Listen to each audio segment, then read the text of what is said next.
Clinton years. Political rise. At the age of 30, Bill Clinton became Attorney General of Arkansas. At 32, he became the nation's youngest governor. He represented a new kind of Democrat. He wasn't as conservative as Republicans, but he wasn't as liberal as many Democrats. He was a centrist. During his campaign, he stressed the need for a national healthcare system and middle-class tax cuts, ran against President George H.W. Bush, and received less than 50% of the popular vote but won 370 electoral votes to Bush's 168. Domestic policy issues. Bill Clinton pushed through a major increase in taxes, leading to a long period of low unemployment and interest rates. He introduced a government-sponsored program of health care, which offered coverage to all Americans, but many were unwilling to risk major changes to the healthcare system. Since he failed to deliver several campaign promises, it led to a major Republican victory in the 1994 midterm elections.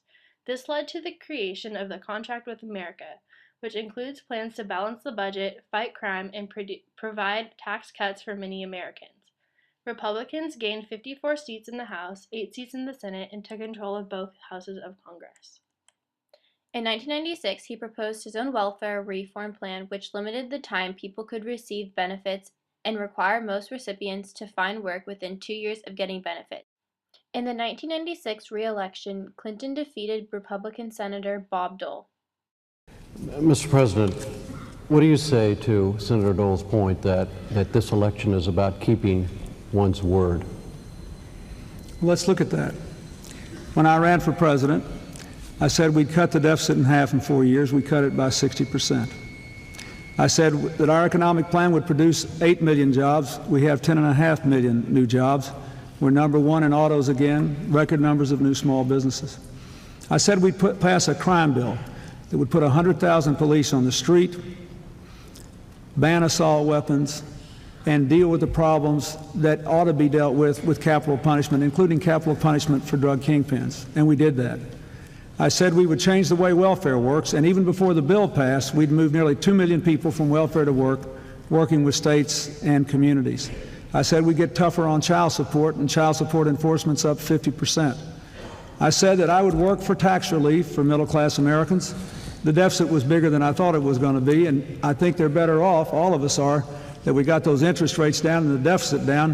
The Republicans talk about it, but we're the first administration in anybody's lifetime looking at this program to bring that deficit down 4 years in a row. We still gave tax cuts to 15 million working Americans, and now I've got a plan that's been out there for 2 years. It could have been passed already, but instead the Republicans shut the government down to try to force their budget and their plan on me, and I couldn't take that. But we'll get the rest of that tax relief. And so I think when you can look at those results, you know that the plan I've laid out for the future has a very good chance of being enacted if you'll give me a chance to build that bridge to the 21st century. Senator? Well, there he goes again. I mean, it's a line that's been used before, but exaggerating all the things that he did. He didn't do all these things. Let's take all these 4 years in a row. He came in with a high growth rate. The 1990 budget agreement, which some didn't like, had some very tough cost controls, put a lot of pressure on Congress. The S&L crisis was over. They're starting to sell assets. All that money was coming in. And he cut defense, an extra $60 billion. Threw a lot of people out of work. He talks about a smaller government. There are actually more people in government, except for people in defense-related jobs. They're gone. The government's bigger than it was when President Kennedy was around. He says it's not. In addition, the Republican Congress cut $53 billion.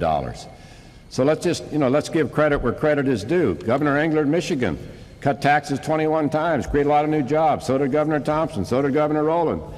And a lot of people out there deserve credit, Mr. President. When I'm President of the United States, we're going to have a governor's council. And we're going to go work directly with the governors, Republicans and Democrats, to get power back to the people and back to the states. I think a lot of people deserve credit, and I've tried to give it to them. But I believe that my plan is better than Senator Dole's ill-advised $550 billion scheme, which I'll say again will blow a hole in the deficit. Our plan will balance the budget and grow the economy, preserve the environment, and invest in education. We have the right approach for the future, and look at the results. It is not midnight in America, Senator. We are better off than we were 4 years ago. Foreign policy challenges. Bill Clinton hosted a ceremony for the signing of a peace agreement between Israel and the Palestinians, known as the Oslo Accords. It was a historic high point in Clinton's first term. The North American Free Trade Agreement was another issue awaiting Clinton as he took office. It eliminated trade barriers between the U.S., Canada, and Mexico. Bush completed negotiations, leaving Clinton to get it approved by Congress. NAFTA would increase trade, which would help the economy. The U.S. also took part in the creation of the World Trade Organization, which replaced the General Agreement of Tariffs and Trade. It was meant as a means of settling trade disputes and forming rules for global trade. For example, Clinton fought for permanent normal trade status for China. Fun fact. In 1963, Bill Clinton shook hands with President Kennedy, and it inspired him to pursue a career in public service. Scandal and impeachment.